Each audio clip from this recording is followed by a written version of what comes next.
कर्म का फल व्यक्ति को उसी तरह ढूंढ लेता है जैसे कोई बछड़ा सैकड़ों गायों के बीच अपनी माँ को ढूंढ लेता है। इस संसार में कुछ भी स्थायी नहीं है। मैं सभी जीवों में विद्यमान हूँ। मैं चींटी में भी विद्यमान हूँ और हाथी में भी विद्यमान हूँ। मेरे भी कई जन्म हो चुके हैं, तुम्हारे भी कई जन्म हो चुके हैं। ना तो मेरा अंतिम जन्म है और ना ये तुम्हारा अंतिम जन्म है। व्यक्ति कर्म करने से कभी छुटकारा नहीं पा सकता है, इसलिए तुम्हें हमेशा कर्म करते रहना चाहिए, क्योंकि कर्म के बिना तुम्हारे शरीर का निर्वाह भी नहीं हो सकता है। परिवर्तन ही संसार में स्थायी है, इसलिए परिवर्तन से नहीं भयभीत नहीं होना चाहिए। जो लोग दूसरों की सहायता करते हैं, ईश्वर उनकी सहायता करते हैं। जब ये संसार ही स्थायी नहीं है, तो इस संसार की कोई वस्तु कैसे स्थायी हो सकती है।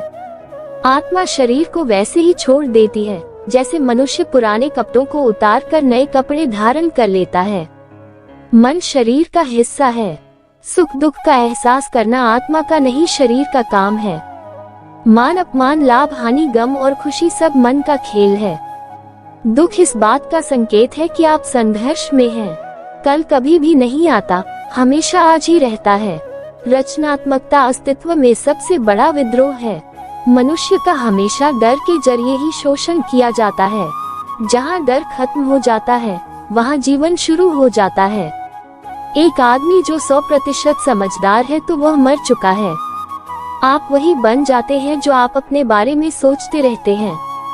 जिंदगी कोई मुसीबत नहीं है, बल्कि यह तो खूबसूरत तोहफा है। चुने नहीं, जीवन को स्वीकारें, क्योंकि यह अपनी समग्रता में है। चिंता करने का मतलब है कि ईश्वर की व्यवस्था पर शक करना।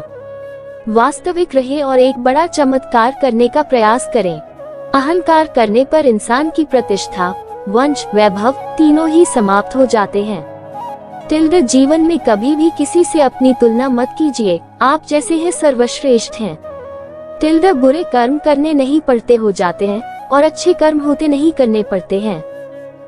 जो अपने मन पर नियंत्रण नहीं रखता, वह स्वयं का शनै शनै शत्रु बनता जाता है।